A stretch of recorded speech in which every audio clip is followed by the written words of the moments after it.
ada satu kegelisahan dari istri saya, pengen ngasih makanan-makanan terbaik buat anak-anak buat bekal. Namanya Mimi Brownie. Jadi Mimi Brownie itu dari kata Mimi dan Brownie. Mimi itu adalah panggilan anak-anak ke ibunya. Jadi alhamdulillah anak saya ada 3, itu dipanggilnya Mimi. Tapi bukan berarti saya dipanggil Pipi. Ya, saya dipanggilnya Abi. Mimi dan Abi. Itu adalah panggilan yang kemudian lahir menjadi sebuah brand namanya Mimi Brownie. Karena awalnya kita jualan brownies. Fudgy Brownie, brownies yang lahir dari rumahan, dari satu kecil oven yang sampai sekarang masih kita pertahankan. Oven itu ada, jadi museum ya, jadi pajangan saja. Oven yang kecil, oven listrik yang hanya bisa muat 4 loyang. Tapi poinnya adalah ini sebuah journey. Tepatnya itu di tahun 2016, Mimi Brownie itu lahir dari baking rumahan saat kami tinggal di Semarang. Jadi saya dulu kerjanya pindah-pindah sebagai profesional. Awalnya saya sebagai orang media, 7 tahun di dunia radio dan TV. Kemudian saya pindah 10 tahun di dunia profesional, di otomotif, sebagai leader, pimpinan cabang. Saya dipindah-pindah dari Jakarta, Semarang, hingga ke Tegal. Sampai Tegal saya resign. Tapi sebelum resign, Mimi Brownie ini udah lahir.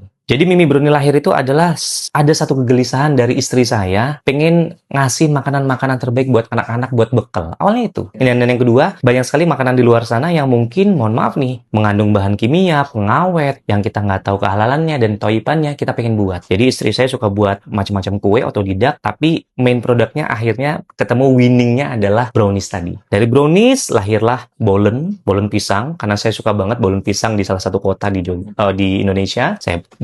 Saya bawa buat oleh-oleh waktu itu. Mi, saya manggil istri kan Mimi. Bisa nggak bolen ini kamu buat? Kalau enak, nanti kita jual. Nah, itu nggak kepikiran dijual. Tapi kalau enak, boleh kita jual gitu ya. Enak, kita kasih tester ke teman-teman kok enak. Alhamdulillah. Jadi awalnya ini adalah baking rumahan, yang kemudian kita hadirkan makanan yang halal, toyiban, dan bisa menjadi buah tangan buat banyak orang. Dan alhamdulillah sampai sekarang, produk kita sering sekali untuk oleh-oleh, untuk buah tangan, souvenir, dan bisa dinikmati semua orang, dan ini menjadi kebahagiaan bagi banyak orang. Makanya Mimi Brownie, every bake for your happiness.